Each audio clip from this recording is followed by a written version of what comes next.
Hi everybody, I'm Boss Ruzy, and I thought I'd take a moment here just to let you guys finally learn a little about poker from me. And this is not the usual stakes I play at 1530. That's no big deal. Usually I play 5,000, 10 pad misses. But right now I am just sitting at these lower stakes, so you can get an idea of how I play, but not necessarily exactly how I would normally play. The software may be saying it's a tournament, but don't listen to that. The software is bluffing. See, that's the thing about online poker is, unlike in regular poker, not only will players bluff, but also sometimes the software will, and sometimes the dealer will bluff as well. It's kind of ridiculous. But that's just how online poker can be. And as we can see, we're waiting for this guy with the... Oh, well, he folded, so no big deal. And we have... Oh, he min-raised. And normally I wouldn't play something like 5-9 offsuit, but it's a DDR song, so I'm going to go ahead because I'm good at DDR. I'm one of the best players in the world. So, yeah, let's see what happens here. Seems like a really good idea. Oh, well, look at that.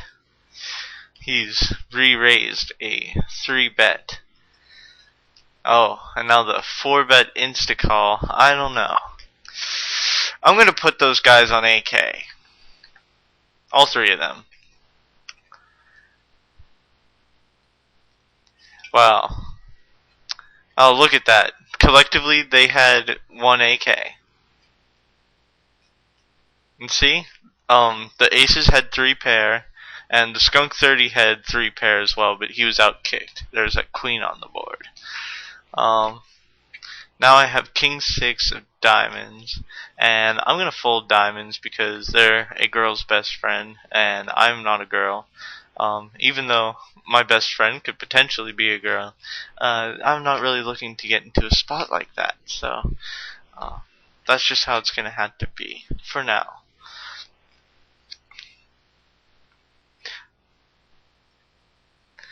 Alright, things are picking up a little bit and getting a little more exciting because I had the Bill and Ted hand. What number am I thinking of? 62 wait. Oh, I'm sorry. Wow. Wow, I really don't know my Bill and Ted. I know. Wait, hold on. I just found a note from myself in the future that says, you shouldn't play this hand. You're gonna end up missing the flop. Or even if you do, you're going to end up bad beated. Well, I have to listen to my future self. Oh well. Let's hang around and see what the flop would have been. Yeah, and I had that gut shot straight draw, but it was never going to get there. Or it would, but it would complete the flush, and that would be totally out there. So yeah, it was a good fold. Remember, to become a successful poker player, it is important to always consider the results of individual hands. Remember, results-oriented thinking is the most profitable kind. Okay, and so we see that we have pocket fours, so I'm going to raise to 88 to show that I think that my hand is worth twice, a regular hand. And in addition, that's pocket fours times 2. You might think that's a bit of a tell, but most people aren't going to pick up on little things like that.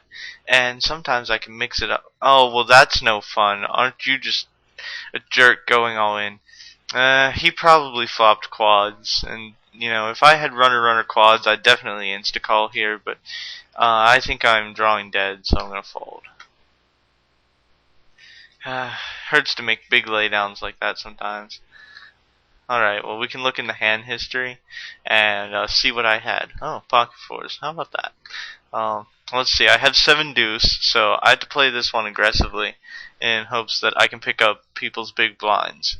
Because there's a rule that if you win a pot with 7 deuce, everyone has to give you a big blind, so you should be extremely spewy so that you can get that. Alright, now, as you can see here, I missed the flop, but I'm going to make what we call a continuation bet. And a continuation bet is where you commit yourself to the pot with intent to fold. And so that's why I did that. And as you can see here, I'm going to fold if someone raises. and he just called, so he's probably on a flush draw, which means I can check, and he'll probably check behind and take the free card. And see? Exactly what I put him on. And now the flush draw got there, so I just have to give up. And see? Look at that. The dumb fish makes a terrible call on the flop with his AT. You know what? I'm going to switch to MCI because of you. You know? That's just how it's going to go. I'm mad now. I'm so mad that I'm going to fold the best starting hand in poker. Look at that. I folded an ace. And look, these guys are making fun of me in the chat because they don't realize how massively I outplayed all of them. It sucks. Hi everyone, I'm back. I thought I'd get this out here. You may be wondering, Boss Ruzy, I've seen you lose some money so far. How are you showing us this profitable? But what's important here is the fact that if you start losing a bit, you get the opportunity to go on tilt. In poker, it's very important to go on tilt, because if you go on tilt, then you can make extremely strange bets and nobody is likely to call them. The reasoning for this is because, see, look at that. I trapped him. It was very skillful. See, he thought that I was on tilt, and now look at that. Now I'm only down $11. But it's important to go on tilt, because if people see you tilting your cards, they think that you're giving off a tell, and what you're actually doing is you're giving off a tilt, and that will induce them into making bad moves against you. Now, in a situation like this, you have to consider the fact that the pot's already going to be kind of big, especially if I call here with my ace-10. So, you know, what I'm going to do instead, since I had to play the hand out of position, is I want to make a 3-bet here because I'm probably ahead of what they're playing right now. So, you might think, how much do I want to 3-bet? I could push, but that could be really bad. So I need to bet enough that it looks like I'm trapping, and so I min-raise, because that is masterful play. Now, if he pushes, I have to consider what I'm going to do. But he just called. Now, he pushed. This is what we call a squeeze play. What he's saying right now is, I would like to squeeze your nipples, Ruzy. And so I'm going to call for time here, call the clock on myself, and I'm going to sit here and go, I am angry. And so what I'm doing right now is I'm intending to fold with the plan that everyone will now think I'm on tilt because I've switched to angry, and so I'll be able to get paid off later.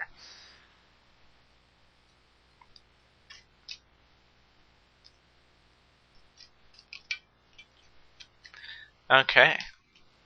And so Micah is making a big decision here, but it's not important. So I'm just going to cut the video right now.